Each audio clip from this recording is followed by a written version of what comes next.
Petrogrado, abril de 1917. Mientras Rusia intenta balbucear sus primeras palabras en democracia, un tren sellado llega desde territorio enemigo con un cargamento letal.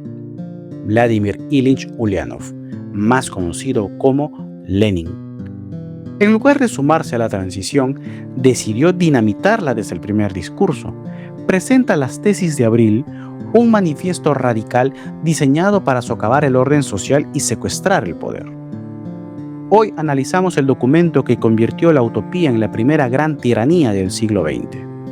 Hola, yo soy George y esto es Manifiesto Anticomunista, el espacio donde repasamos y desmitificamos la historia del comunismo. Si te gustan los datos más que los dogmas, estás en el lugar correcto. Comencemos.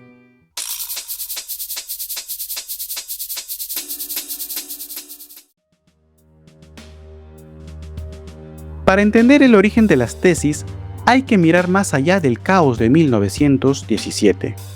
Mientras Rusia se desangraba en la Gran Guerra y buscaba desesperadamente una salida democrática tras la caída del zar, en la silenciosa Zúrich se gestaba algo muy distinto. Vladimir Lenin no regresó con las manos vacías. Traía una base teórica construida entre cientos de libros y artículos devorados en el exilio. Ese tiempo en las bibliotecas suizas no fue de reflexión académica, sino de diseño estratégico. De hecho, fue en el encierro de aquel famoso tren sellado donde terminó de pulir lo que hoy conocemos como las tesis de abril, aunque su título original fuera mucho más agresivo, sobre las tareas del proletariado en la presente revolución. Por eso, estas tesis no fueron una respuesta improvisada al hambre o a la crisis, fue la aplicación fría de una teoría radical en el momento de mayor debilidad de la nación. Lenin no vino a salvar la revolución de febrero, vino a ejecutar la segunda etapa de su plan, secuestrar el poder de manos de la burguesía y forzar a Rusia a entrar, por decreto, en el experimento socialista. Pero las teorías, por muy calculadas que estén en el exilio, necesitan un escenario para volverse realidad. Y el escenario de Lenin estaba a punto de abrir sus puertas. Es la noche del 3 de abril de 1917. La estación Finlandia de Petrogrado está a punto de presenciar un suceso que cambiará a Rusia. El tren llega con retraso y la banda comienza a tocar la Marsellesa. Es el primer error fatal de la noche. Lenin preferiría la Internacional. Al descender, Alexandra Kollontai le entrega un ramo de flores. Para Lenin el gesto es un absurdo. Mientras camina por la sala de espera, un marinero exclama que Lenin debería unirse al gobierno provisional. La respuesta de Lenin es el primer disparo de su campaña. Esta guerra entre imperialistas es el comienzo de una guerra civil en toda Europa.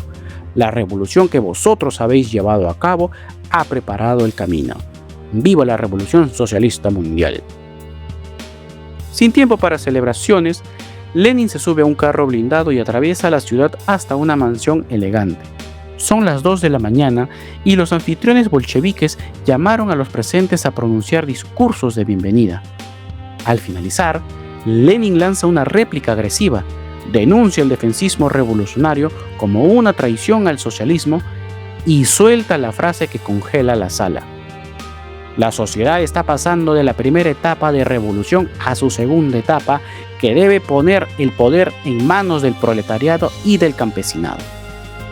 El silencio es total. La idea suena a locura. Incluso su esposa Krupskaya murmura con espanto que Lenin parece haber perdido el juicio. Solo Kollontai se atreve a defenderlo, provocando risas y burlas entre los asistentes. Pero a Lenin no le importa el consenso. Con tono amenazante sentencia: camaradas, tenéis una actitud confiada hacia el gobierno. Si es así, nuestros caminos difieren. Prefiero quedarme en minoría. En los días siguientes, el rechazo es masivo. El comité local de San Petersburgo aplasta sus tesis por 13 votos contra 2. Lenin exige publicarlas en el periódico Pravda el 5 de abril, pero por retrasos en la impresión no ven la luz hasta el 7 de abril. Sin embargo, mientras los rusos se escandalizan, en otro lugar hay celebración. El 8 de abril, el barón von Grunau, funcionario alemán, envía una nota triunfal a sus colegas. Entrada de Lenin en Rusia, todo un éxito. Está trabajando exactamente como desearíamos. El clima de espanto se vuelve cacería. Sus críticos comenzaron a cuestionar su viaje de retorno al país. El periódico Reich de Miliukov decía: ni un solo ciudadano de Rusia consideraría posible manifestar su amor a la paz prestando servicios a un enemigo que está asolando su país. En una reunión del Ispolkom, Tsertelli insinúa que los alemanes están usando a los exiliados para sus propios fines. Pero Lenin, en lugar de explicar, insiste fanáticamente con sus tesis. Esta insensatez provoca que abandone la sala entre abucheos. Un miembro del público calificó las palabras de Lenin como los desvaríos de un demente, mientras que Fyodor Dan, un menchevique, describió la escena como el funeral del partido. Poco sabía Fyodor Dan que lo que estaba presenciando no era un funeral, sino el nacimiento de la tiranía más implacable del siglo XX.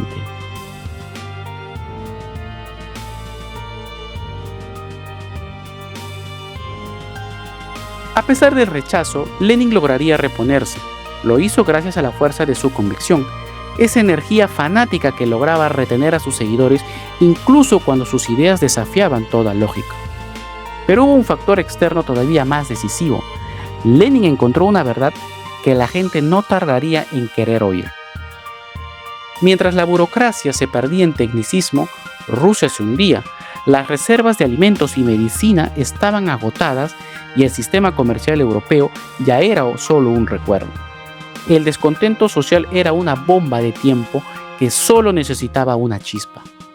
Tras una breve pausa por las celebraciones del Día Internacional del Trabajo, esa chispa finalmente saltó. Es el 2 de abril y Pavel Miliukov, ministro de Relaciones Exteriores, hizo público una nota diplomática vinculante que acabaría con su carrera y catapultaría las tesis de Lenin. Aunque el gabinete había aprobado el texto original, la satisfacción se transformó en rabia cuando se filtró la noticia de que Miliukov había añadido por cuenta propia una nota aclaratoria.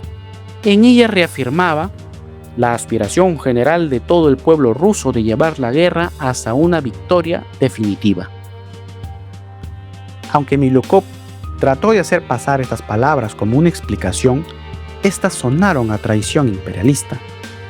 Lenin, oliendo la sangre, escribió de inmediato en Pravda: esta nota ha tenido la repercusión de una bomba. Y no se equivocaba. Las calles se inundaron de carteles que decían: abajo la guerra, abajo Miliukov, abajo el gobierno provisional. Mientras tanto, una contramanifestación de partidarios de Miliukov bloqueaba la avenida Nevsky. La tensión alcanzó su punto máximo cuando llegó el informe que todos temían. El general Lav Kornilov movilizaba cañones hacia la plaza de Palacio. La crisis amenazaba con estallar en una guerra civil. Aprovechando el incendio social, el 4 de mayo, Lenin escribía: nadie que tenga conciencia de clase apoyará al gobierno. Proletarios, manifestar en voz alta que solo debe haber un poder en el país: los soviets de diputados, de obreros y soldados.